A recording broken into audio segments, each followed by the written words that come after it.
Assalamualaikum warahmatullahi wabarakatuh. Abu Nawas umumnya sering dikenal sebagai sosok lucu dengan lawakan-lawakannya. Padahal ia sebenarnya merupakan penyair dan sufi yang sangat cerdas. Dan ini adalah contoh bait syair yang dikenal luas sebagai buah karangan Abu Nawas.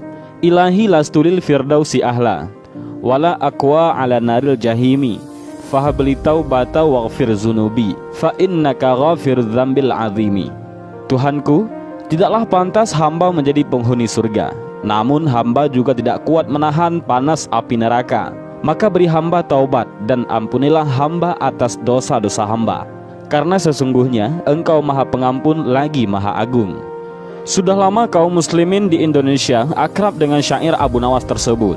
Beberapa saat menjelang salat maghrib ataupun subuh, jamaah di masjid-masjid ataupun musalla biasanya menyanyikan syair tersebut dengan syahdu. Bagi bangsa Indonesia, nama Abu Nawas atau Abu Nuwas dikenal terutama karena kelihayan dan kecerdikannya melontarkan kritik-kritik tetapi dibungkus dengan humor. Sesungguhnya ia sendiri adalah seorang sufi, intelektual sekaligus seorang penyair yang hidup di zaman Khalifah Harun ar-Rasyid di Baghdad. Abu Nawas tidak hanya cerdik tetapi juga nyentrik. Sebagai penyair, mula-mula ia suka minum khamar dan mabuk. Belakangan diketahui dalam perjalanan spiritualnya mencari hakikat Allah, kehidupan rohaninya memang cukup berliku, sangat mengharukan. Setelah menemukan Allah, inspirasi puisinya bukan lagi tentang khamar, melainkan nilai-nilai ketuhanan. Ia tampil sebagai penyair sufi yang tiada banding. Nama aslinya Abu Ali Al-Hasan Ibnu Hani bin Abdil Awal Al-Jalami. Ia lahir di Ahwaz, Persia, Iran, pada 145 Hijriah ataupun 747 Masehi.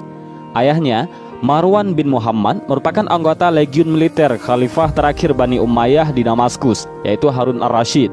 Sementara ibunya bernama Jalban, wanita Persia yang bekerja sebagai pencuci kain wol. Sejak kecil ia sudah yatim. Sang ibu kemudian membawanya ke Basrah, Irak.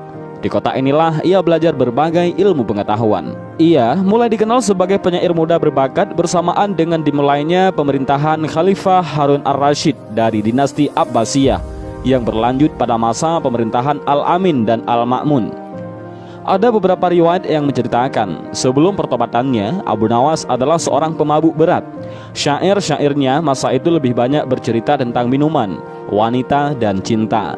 Tapi meski seorang pemabuk, kepiawaiannya dalam mencipta syair ketika itu nyaris tak tertandingi. Terbukti, walaupun dalam keadaan mabuk, ia tetap mampu menelurkan mutiara-mutiara kata yang indah. Masa mudanya penuh dengan gaya hidup yang kontroversial, sehingga membuat Abu Nawas tampil sebagai tokoh yang unik dalam khasanah sastra Arab Islam. Walaupun begitu, sajak-sajaknya syarat dengan nilai keagamaan dan pertobatan, di samping cita rasa kemanusiaan. Abu Nawas belajar sastra dan bahasa Arab kepada Abu Zaid Al-Ansari dan Abu Ubaidah. Ia juga belajar Al-Quran kepada Ya'qub Al-Hadrami. Sementara dalam ilmu hadis, ia belajar kepada Abu Walid bin Ziyad, Muqtamir bin Sulaiman, Yahya bin Sa'id Al-Qattan, dan Azhar bin Sa'ad As-Samman. Pertemuannya dengan penyair dari Kufah, Walibah bin Habab Al-Asadi, membawanya ke panggung kesusastraan Arab. Walibah sangat tertarik pada bakat Abu Nawas yang kemudian membawanya kembali ke Ahwas, lalu ke Kufah. Di Kufah, tempat Sayyidina Ali dimakamkan, bakat Abu Nawas pun digembleng. Amar menyuruh Abu Nawas berdiam di pedalaman, hidup bersama-sama orang Baduy untuk memperdalam dan memperhalus bahasa Arabnya. Kemudian ia ke Baghdad. Di pusat peradaban dinasti Abbasiyah inilah ia berkumpul dengan para penyair. Berkat kepiawaiannya menulis puisi, Abu Nawas dapat berkenalan dengan para pangeran. Tetapi gara-gara kedekatannya dengan para bangsawan inilah puisi-puisinya berubah, cenderung memuja penguasa. Dalam kitab Al-Wasit fi Ad-Dabi Al-Arabi wa Al-Tarikhihi, Abu Nawas digambarkan sebagai penyair multivisi, penuh canda, berlidah tajam, penghayal ulung, dan tokoh terkemuka sastrawan angkatan baru.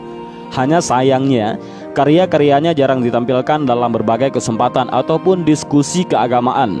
Ia hanya dipandang sebagai seorang yang bertingkah lucu dan tidak lazim. Kepandaiannya menulis puisi menarik perhatian Khalifah Harun ar-Rasyid.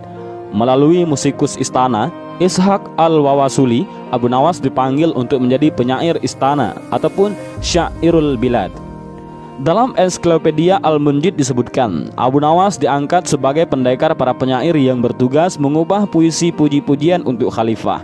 Sebagai penyair, tingkah laku Abu Nawas bisa disebut aneh, bahkan selebor. Tingkah lakunya membuat orang selalu mengaitkan karyanya dengan gejolak jiwanya, ditambah dengan sikapnya yang jenaka, perjalanan hidupnya benar-benar penuh warna. Kegemarannya menenggak arak menjadikannya penyair yang unik. Kegemarannya bermain kata-kata dengan selera humor yang tinggi seakan-akan menjadi legenda tersendiri dalam khazanah peradaban dunia. Di lain pihak, Abu Nawas adalah sosok yang jujur. Sikap itu menjadikannya sejajar dengan tokoh-tokoh penting dalam khazanah keilmuan Islam. Zamannya adalah zaman keemasan Imperium Abbasiyah. Pada masa kekhalifahan Harun ar-Rasyid, peradaban Islam maju pesat. Banyak contoh penting lahir pada zaman ini. Cuma sayangnya, keilmuan ini tidak dibarengi dengan perilaku yang baik dalam masyarakat. Kenyataan inilah yang menjerumuskan Abu Nawas yang kemudian larut dalam minuman keras dan hidup sebagai hedonis. Kedekatannya dengan kekuasaan bahkan pernah menjerumuskannya ke dalam penjara. Pasalnya, suatu ketika Abu Nawas membaca puisi Khalifah Bani Mudhar yang dianggap menyinggung khalifah. Tentu saja khalifah murka, lantas memenjarakannya. Setelah bebas, ia berpaling dari khalifah dan mengabdi kepada Perdana Menteri Barmak. Ia pun meninggalkan Baghdad setelah keluarga kerajaan jatuh pada tahun 803 Masehi. Setelah itu, ia pergi ke Mesir dan mengubah puisi untuk gubernur Mesir, Khasib bin Abdul Hamid al-Jami. Tetapi, ia kembali lagi ke Baghdad setelah Harun ar-Rasyid meninggal dan digantikan oleh Al-Amin. Sejak mendekam di penjara, puisi-puisi Abu Nawas berubah menjadi religius. Jika sebelumnya ia sangat pongah dengan kendi tuaannya, kini ia lebih pasrah kepada kekuasaan Allah. Syair-syairnya tentang taubat bisa dipahami sebagai salah satu ungkapan rasa keagamaannya yang tinggi. Memang, pencapaiannya dalam menulis puisi banyak diilhami kegemarannya melakukan maksiat. Tetapi, justru di jalan gelap itulah Abu Nawas menemukan nilai-nilai ketuhanan. Sajak-sajak taubatnya bisa ditafsirkan sebagai jalan panjang menuju Tuhan. Meski bersama dengan Sultan Harun ar-Rasyid, Abu Nawas tidak selamanya hidup dalam gemerlapan duniawi. Ia pernah hidup dalam kelaparan, tetapi justru membawa keberkahan tersendiri. Adalah Dr. Muhammad An-Nuwaihi yang mengungkapkan kehidupan gelap penyair ini. Dalam kitabnya Nafsyat, Abu Nawas disebutkan, Abu Nawas sangat tergantung pada minuman keras. Meski begitu, ia tetap mempunyai harapan dalam setiap kali jiwanya guncang. Mengenai tahun meninggalnya, banyak versi yang saling berbeda. Ada yang menyebutkan tahun 190 Hijriah ataupun 806 Masehi. Ada pula yang menyebutkan tahun 195 Hijriah ataupun 810 Masehi atau 196 dan tahun 199 Hijriah ataupun 814 Masehi. Sementara ada juga berpendapat tahun 198 ataupun 813 Masehi. Konon, Abu Nawas meninggal karena dianiaya oleh seorang yang disuruh oleh keluarga Naubakti yang menaruh dendam kepadanya. Beberapa manuskrip puisinya masih tersimpan di perpustakaan Berlin, Wina, Leiden, Bodiana, dan Mosul. Di tangan para orientalis itu, karya Abu Nawas dipelajari dan dikenang. Mereka memang lebih dulu mengenal Abu Nawas ketimbang umumnya kita yang hanya bisa menertawakannya. Pada suatu saat, Abu Nawas datang ke sebuah bukit melihat hilal untuk menentukan awal bulan Syawal. Ia melihat Sulaiman bin Abi Sahi, seorang ulama yang sama sekali tak memperdulikan kehadirannya. Abu Nawas lantas menyeletuk, "Bagaimana Anda bisa melihat bulan, sementara saya yang di dekat Anda saja tidak melihat?" Sulaiman pun marah besar. "Aku melihat kamu berjalan mundur sampai masuk kembali ke dalam rahim Jalban." Seketika itu juga Abu Nawas melontarkan syair-syairnya dan Sulaiman juga membalasnya. Ada cerita tentang lelucon untuk Abu Nawas. Konon, sebelum mati, keluarganya mengkafani dengan kain kafan bekas. Ketika malaikat Mungkar dan Nakir datang ke kuburnya, Abu Nawas menolaknya.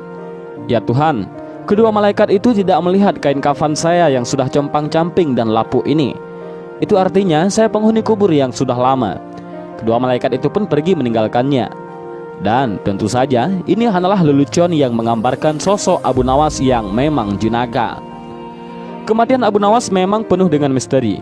Ia dimakamkan di Shunizi di jantung kota Baghdad. Ada sebuah kisah yang diceritakan oleh Al-Ashumi. Suatu malam ia bermimpi melihat Abu Nawas yang sudah almarhum. Ashmu'i bertanya tentang syair-syair Khomariyatnya yang sangat memuja minuman kerasnya itu. Abu Nawas menjawab, aku masih menyisakan satu syair yang paling indah. Lantas Abu Nawas membacakan syair itu yang dihafal oleh Asymu'i. Penyair Abdullah bin Mu'taz juga meriwayatkan banyak syair gubahan Abu Nawas yang ia hafal melalui mimpi setelah Abu Nawas sudah lama meninggal dunia. Dan inilah sedikit kisah tentang Abu Nawas, mudah-mudahan bermanfaat. Wallahu a'lam bishawab. Assalamualaikum warahmatullahi wabarakatuh.